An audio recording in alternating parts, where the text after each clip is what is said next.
Olá, tudo bem? Hoje nós vamos trabalhar o parnasianismo, que é outra estética literária, outra escola literária muito importante dentro da literatura brasileira. E o parnasianismo ele vai ser uma das estéticas, né, que finaliza o século XIX. Está lá no finalzinho do século XIX. Nós vamos saber o que foi o parnasianismo, onde surgiu e quais as características. Algo muito importante que vocês precisam saber é que o parnasianismo ele coexiste com o realismo naturalismo. Na verdade, ele vai nascer no meio dessa profusão, né, histórica, social, que acontece no século XIX, a Revolução Industrial, né, as transformações provocadas pela ciência, pelas máquinas, pelo surgimento das máquinas, né, pelas fábricas que estavam surgindo também naquele período, em grande quantidade, solidificando ainda mais o pensamento capitalista e, obviamente, trazendo para o homem a necessidade de buscar a razão, e deixar de lado o sentimentalismo tão pregado pelos autores românticos no iniciozinho do século XIX, tá certo? Então, vamos começar a trabalhar o parnasianismo e vocês vão ver todas essas transformações absolutamente radicais que aconteceram na poesia aqui no Brasil. Logo de início eu trouxe para vocês uma imagem, abrindo aí os nossos slides sobre o parnasianismo, que é um templo grego, né?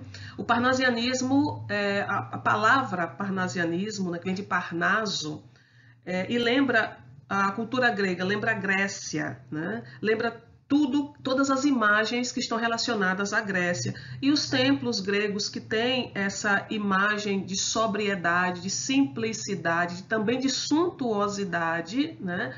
É uma referência muito importante para que a gente possa entender o parnasianismo, que foi uma estética sóbria, uma estética de valorização da simplicidade, de valorização da beleza formal, em detrimento aí de emoção, né? O parnasianismo deixou totalmente a emoção de lado. Então, os templos gregos, eles lembram essa sobriedade que os poetas parnasianos queriam transmitir em seus poemas, tá certo?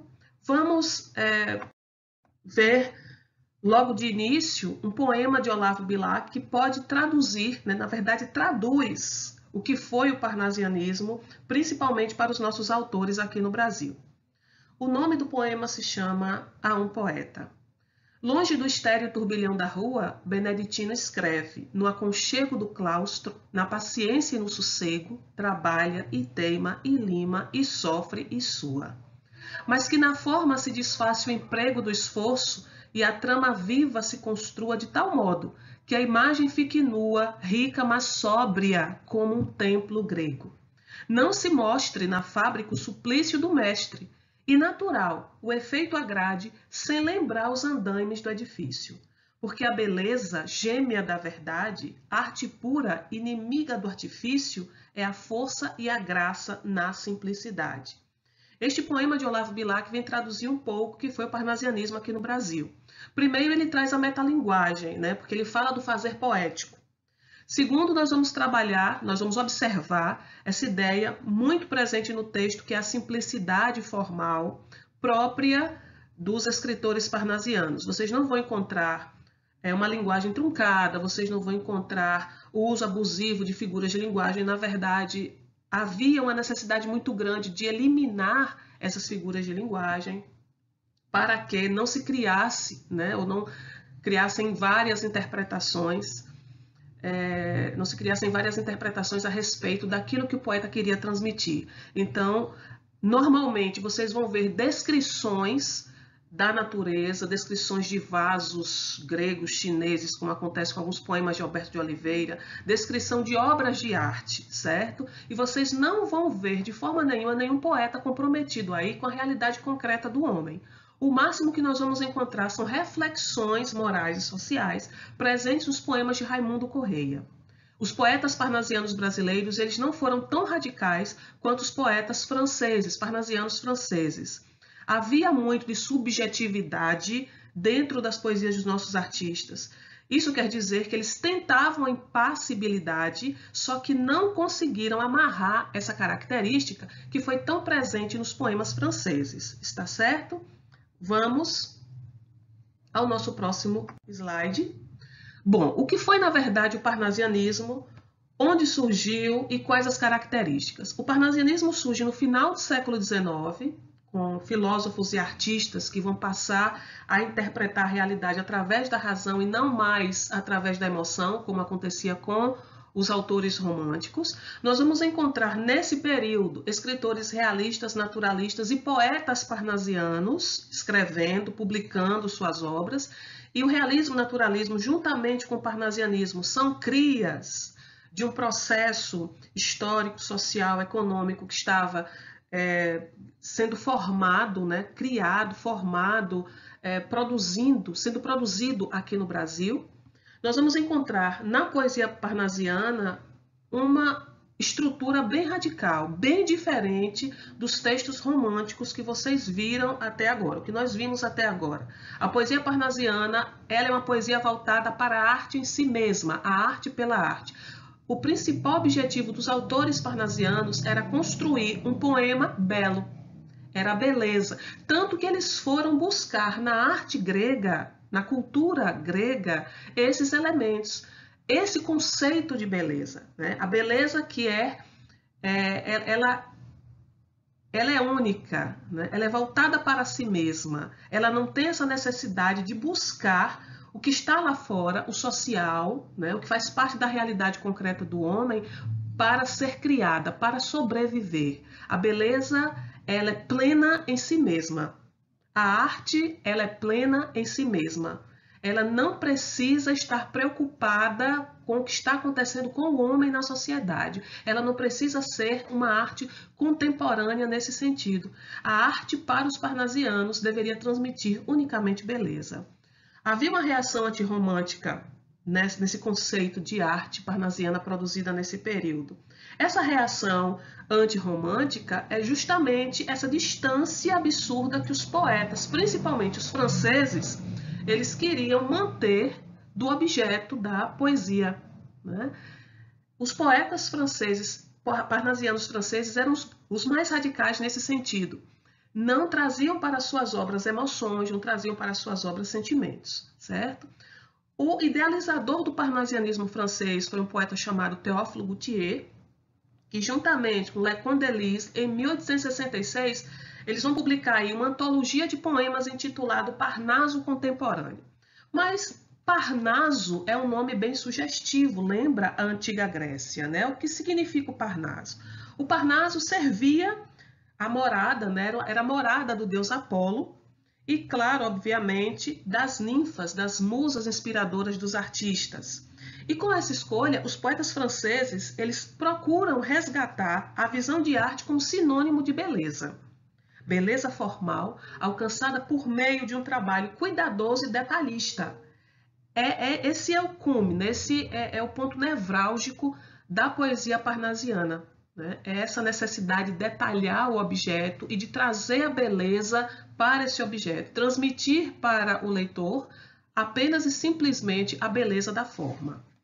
O objetivo declarado dos poetas parnasianos, logo, né, era devolver a beleza formal à poesia, eliminando o que consideravam os excessos sentimentalistas das poesias românticas.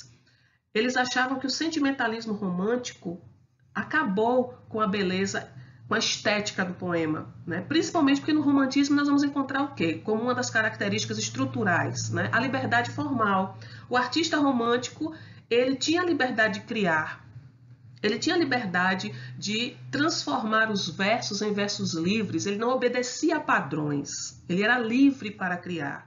Então, essa falta, né, de um rigor formal, segundo os parnasianos, fazia com que as poesias românticas não fossem tão belas. Havia musicalidade nas poesias românticas, a gente vai ver muito isso, principalmente nos poemas de Casimiro de Abreu, que inclusive foram poemas muito lidos por Raimundo Correia. Casimiro de Abreu e Fagundes Varela foram dois autores que influenciaram a arte de Raimundo Correia, né? Mais adiante nós vamos ver as fases da obra desse autor parnasiano. E vocês observam que a musicalidade vai estar presente em algumas obras de Olavo Bilac e Raimundo Correia, por conta ainda, né, dessa influência do romantismo, né? Mas nós vamos encontrar também uma necessidade muito grande de criar uma arte totalmente voltada para o rigor formal, para a beleza da forma, tá certo?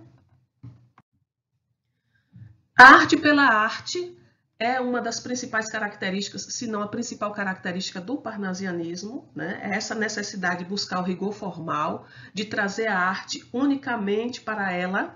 Ela não precisava ser utilitária, ela não precisava resgatar o social, ela não precisava denunciar nada. A arte tinha que estar voltada para ela, para a sua beleza, para a beleza. O hedonismo era uma característica presente na maioria desses poemas do parnasianismo, essa valorização da beleza, essa necessidade de contemplar, de sentir prazer pela beleza estética.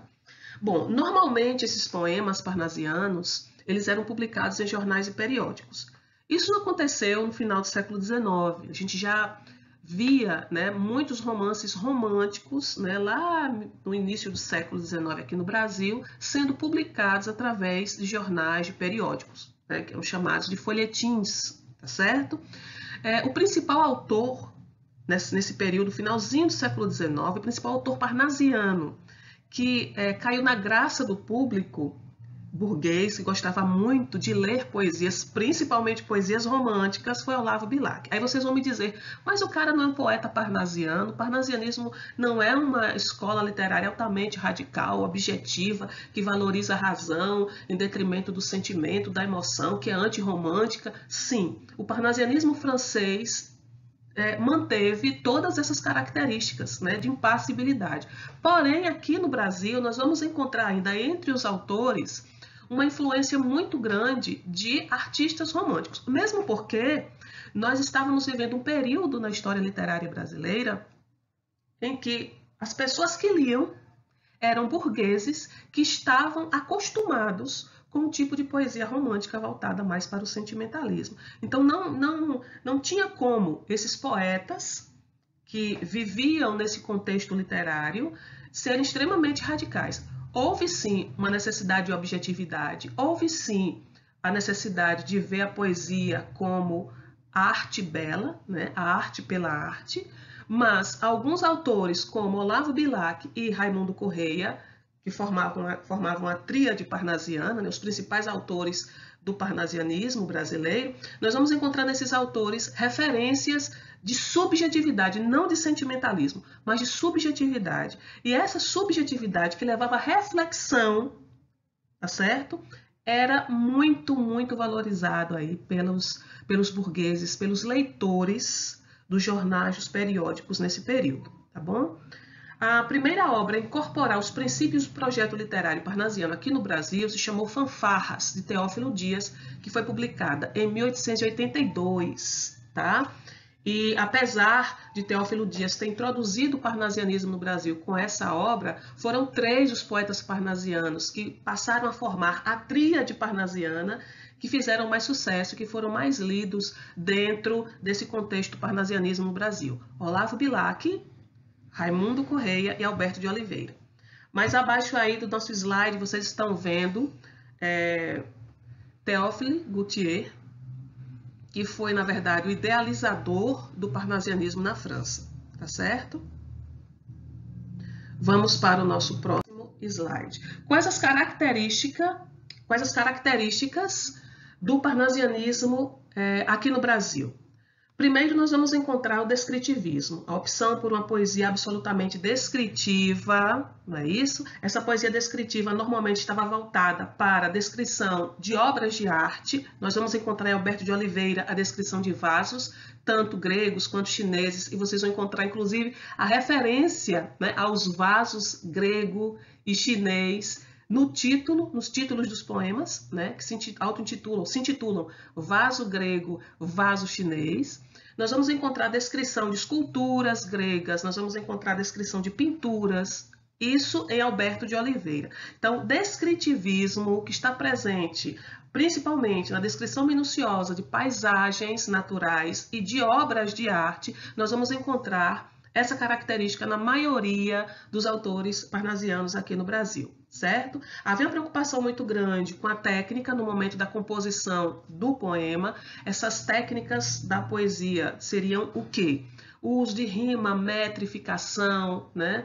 A linguagem bem elaborada, a linguagem rebuscada própria do parnasianismo, né? Eles tentavam, ao máximo possível, buscar a preciosidade, o rebuscamento da forma e da linguagem. Houve uma tentativa de manter aqui no Brasil uma postura impassível, né? Que seria uma postura totalmente alheia ao sentimento e à emoção do artista. Só que nós vamos encontrar em muitos poemas, como eu já falei, de Olavo Bilac e Raimundo Correia, essa impassibilidade aí sendo colocada em segundo plano por conta da subjetividade presente nos versos que nós vamos ver daqui a pouco. Houve o resgate de temas da antiguidade clássica, nós vamos encontrar não só temas da antiguidade clássica, mas descrição de objetos, né, de cenas que lembram a antiguidade clássica, inclusive referências a nomes de deuses, de zéfiros, de ninfas, enfim. Nós vamos encontrar a defesa da arte pela arte justamente por conta dessa necessidade de valorização da forma, né? Nós vamos encontrar nesses poemas a busca da palavra exata, da palavra rebuscada, né? De uma linguagem que beira o preciosismo.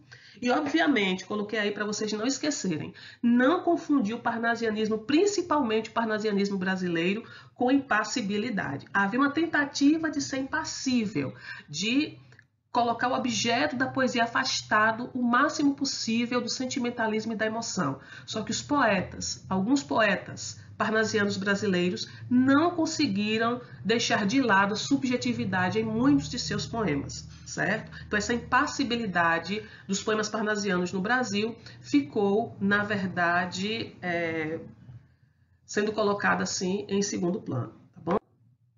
Nós vamos ver agora um poema chamado Via Láctea, de Olavo Bilac, que é considerado poeta das estrelas justamente por causa desse poema. E aí vocês vão encontrar, mais precisamente, nas duas últimas estrofes, essas referências que eu estou comentando aqui com vocês a respeito da subjetividade do artista e de não confundir o parnasianismo brasileiro com impassibilidade. Observem bem o texto. Via Láctea. Ora direis ouvir estrelas, certo, perdeste o senso, e eu vos direi, no entanto, que para ouvi-las, muita vez desperto e abro as janelas, pálido de espanto. E conversamos toda a noite, enquanto a Via Láctea, como um pálio aberto, cintila, e ao vir do sol, saudoso em pranto, ainda as procuro pelo céu deserto. Direis agora, tresloucado amigo, que conversas com elas? Que sentido tem o que dizem quando estão contigo? E eu vos direi, amai para entendê-las, pois só quem ama pode ter ouvido capaz de ouvir e entender estrelas. Esse poema lindo de Olavo Bilac, né, nos remete a essa subjetividade muito grande. Quando ele usa o verbo amar aí, ele já quebra totalmente a noção de impassibilidade que os poetas parnasianos franceses tanto cultuavam, tá certo? Raimundo Correia, um dos poetas, né, que faz parte aí da tríade parnasiana, Raimundo Correia, ele trabalha com imagens chamadas de imagens sugestivas, né? Essas imagens sugestivas fazem com que o poeta ele seja colocado também como um poeta que anuncia o simbolismo aqui no Brasil. Ele não é considerado poeta simbolista, mas já possui alguns de seus textos essa característica do simbolismo, que é a sugestão, né? Existem 3 fases, segundo alguns autores, alguns críticos literários, existem 3 fases na obra de Raimundo Correia. A fase romântica, que vocês vão ver muito dessa subjetividade presente na obra dele. A fase parnasiana, de reflexão, né, já traz uma subjetividade, ainda uma subjetividade muito grande, mas voltada para a reflexão moral e social. E a fase simbolista, lá no finalzinho, né, da obra do autor, em que nós vamos encontrar o pessimismo, ligado a essa metafísica, né, ligado à sugestão, né, ligado à ideia de morte, né, ligado à ideia de liturgia, né, de espiritualidade. Então, tem algumas obras de Raimundo Correia que estão sendo analisadas sob esse ponto de vista, sob esse prisma, tá certo? Além de Raimundo Correia, nós vamos encontrar outro poeta bem importante no parnasianismo Alberto de Oliveira, que é extremamente radical, mais do que Olavo Bilac e Raimundo Correia, no que diz respeito à questão da estrutura dos poemas. Mas antes de vê-lo, vamos ver dois poemas importantes de Raimundo Correia, que eu considero muito importantes, principalmente porque anunciam as características do autor. As Pombas é um deles. O poeta Raimundo Correia, ele é chamado, é considerado por muitos artistas e críticos literários como o poeta das pombas, justamente por conta desse poema, que nos remete a uma reflexão muito importante. Vai-se a primeira pomba despertada, vai-se outra mais outra, enfim, dezenas de pombas vão-se dos pombais, apenas raia sanguínea e fresca a madrugada. E à tarde, quando a rígida nortada sopra, aos pombais de novo, elas, serenas, ruflando as asas, sacudindo as penas, voltam todas em bando e em revoada. Também dos corações onde abotoam os sonhos, um por um, céleres voam, como voam as pombas dos pombais. No azul da adolescência as asas soltam, fogem, mas aos pombais as pombas voltam, e eles aos corações não voltam mais. Raimundo Correia. Observem que o texto ele vai nos remeter a duas palavras que são importantes, que eu considero palavras-chave, pombas e sonho.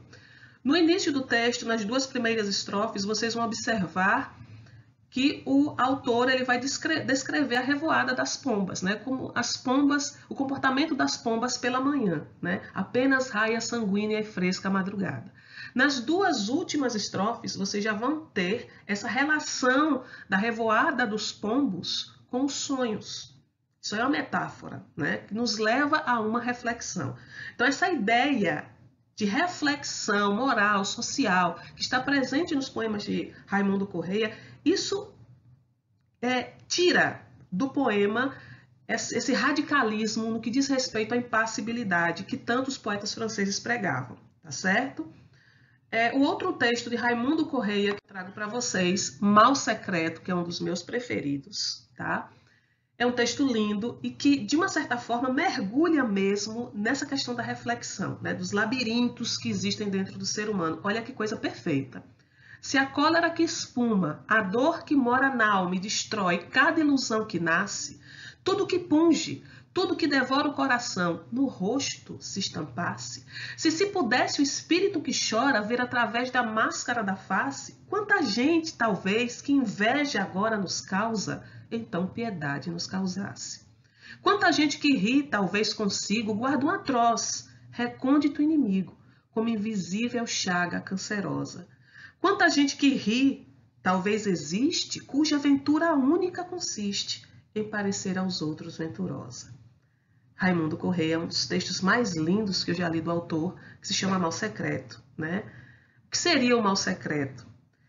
Lembrem-se de que o único inimigo, segundo Nietzsche, que nós temos somos nós mesmos, né?